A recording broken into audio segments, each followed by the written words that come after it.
Hello friends, welcome to Defence Matrix. तो एक बहुत बड़ी न्यूज़ निकलकर सामने आ रही है। यहाँ पर रक्षा मंत्री द्वारा खुद ये चीज़ कही गई है कि जो 5th generation jet engine AMCA के लिए बनना है वो अब साफरान के साथ बनाया जाएगा, जो कि एक फ्रेंच कंपनी है। तो ये चीज़ काफ़ी टाइम से पेंडिंग थी और बहुत बड़ी न्यूज़ है और बहुत अच्छी न्यूज़ भी है। ये चीज़ हम खुद कई बार कह चुके हैं कि अगर आपको 5th जनरेशन इंजन बनाना है तो आपको एक ऐसा पार्टनर चाहिए जो कि जियोपॉलिटिकली स्टेबल हो, क्योंकि यहाँ पर कोलैबोरेशन करीबन 1 दशक तक चलेगा और वहाँ पर अगर स्टेबिलिटी नहीं है तो बीच में भी प्रोजेक्ट बंद हो सकता है। इसलिए आपको ऐसा पार्टनर चाहिए जो कि रिलायबल हो। फ्रांस इस केस में वो पार्टनर है। इवन हम यहाँ तक कहेंगे कि रोल्स रॉयस एक ज़्यादा बेहतर टेक्निकली पार्टनर होता, लेकिन यूके का भरोसा नहीं है, क्योंकि यूके की जो फॉरेन पॉलिसी है वो कम्प्लीटली इंडिपेंडेंट नहीं है, वो काफ़ी हद तक US पर डिपेंडेंट है। तो अभी जैसे हालात चल रहे हैं ऐसे हालातों में यूके US के कहने पर इंडिया को दिए गए किसी भी सपोर्ट को रोक भी सकता है, लेकिन फ्रांस के साथ ऐसा केस नहीं है।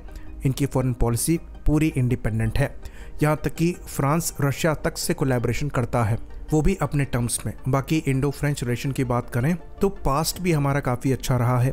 ALH ध्रुव में, रुद्र में, LCH LUH में जो आपके इंजन लग रहे हैं ये शक्ति इंजन फ्रेंच ओरिजिन के ही हैं, जो कि इंडियन कंडीशन के हिसाब से मॉडिफाई किए गए हैं और इंडिया में ही बनाए जा रहे हैं। फिर IMRH के लिए जो अरावली इंजन बन रहा है ये भी को डेवलपमेंट होगा, जिसमें साफरान और HAL द्वारा ये इंजन बनाया जाएगा।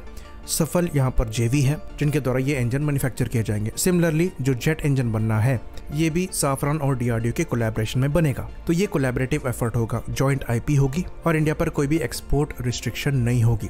टेक्नोलॉजी डेवलपमेंट भी इंडिया में होगा, साथ में जो क्रिटिकल मटेरियल्स यहाँ पर इन्वॉल्व हैं उनकी भी इंडिया में मैन्युफैक्चरिंग होगी और इसको साफरान ओवरसी करेगा। तो ये इंश्योर करेंगे कि ये चीज़ें इंडिया में बने। साथ में जो यहाँ पर बड़ा चैलेंज होगा वो ये होगा कि ऑलरेडी एग्जिस्टिंग प्लेटफॉर्म पर ये इंजन फिट करने पड़ेंगे, जो कि GE F414 के अराउंड डिज़ाइन किए गए हैं।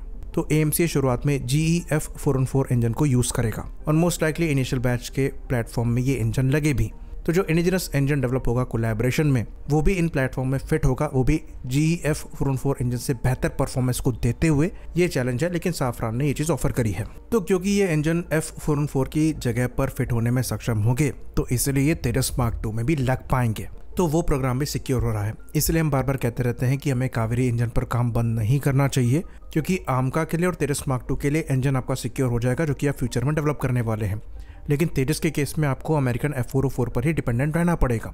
इसलिए कावेरी पर हमें काम करते रहना चाहिए ताकि फ्यूचर में हम F404 को कावेरी से रिप्लेस कर पाएं। खैर, फिलहाल जो चैलेंज है वो ये है कि F414 इंजन की डील साइन हो, जिसके अंतर्गत ये इंजन इंडिया में बनने हैं 80% मैन्युफैक्चरिंग TOT के साथ।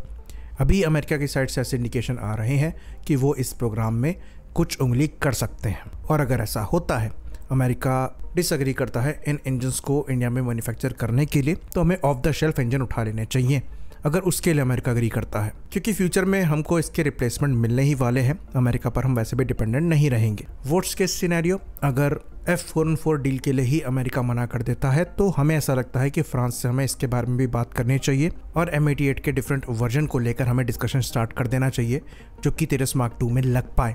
और फिर एयरक्राफ्ट में थोड़े बहुत रिडिज़ाइन करने की रिक्वायरमेंट पड़ेगी, लेकिन वो फ्यूचर में उस प्रोग्राम को सैबोटाज करने से ज़्यादा बेहतर है। तो डेफिनेटली ये चीज़ एयरक्राफ्ट के डेवलपमेंटल टाइमलाइन को बढ़ाएगी। पर ये चीज़ हम पहले भी कह चुके हैं, अमेरिका से चीज़ें सैबोटाज कराने से ये ज़्यादा बेहतर है। खैर, ये तो समय बताएगा। बात करें साफरान की, तो ये चीज़ भी कही जा रही है कि M88 की जो MRO फैसिलिटी है वो भी इंडिया में खुलेगी। और क्योंकि हम फ्रांस के साथ आगे बढ़ रहे हैं इस मेजर कोलैबोरेशन में, तो इसके भी चांसेस बढ़ जाते हैं कि इंडिया रफाल के नंबर्स को बढ़ाए।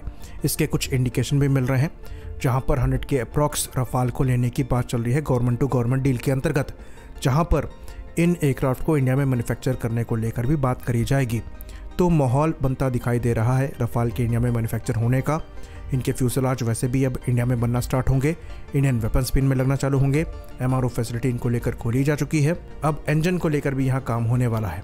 तो फ्रांस के साथ एक ज़्यादा बड़ा कोलैबोरेशन यहाँ पर नज़र आ रहा है, जो कि एक अच्छी बात है। तो हम एक स्टेबल पार्टनर के साथ आगे बढ़ रहे हैं, जिसके साथ आगे बढ़ने से अगर हम रशिया के साथ अपने रिलेशन को देखें या US के साथ अपने रिलेशन को देखें, अफेक्ट नहीं होंगे। साथ में टेक्नोलॉजिकली भी फ्रांस रशिया से आगे है। तो ये एक बहुत अच्छा डिसीजन है। साथ में ये भी इंडिकेट कर रहा है कि रफाल भी बड़े नंबर में इंडिया में आने वाले हैं। साथ में हम यहाँ तक कहेंगे कि हमें ऐसा लगता है कि कोलैबोरेशन को आगे बढ़ाते हुए तेरस मार्क 2 के लिए भी M88 पर बेस्ड एक इंजन को चूज़ किया जा सकता है। ये तेरस मार्क 2 के प्रोग्राम को ज़्यादा सिक्योर कर सकता है।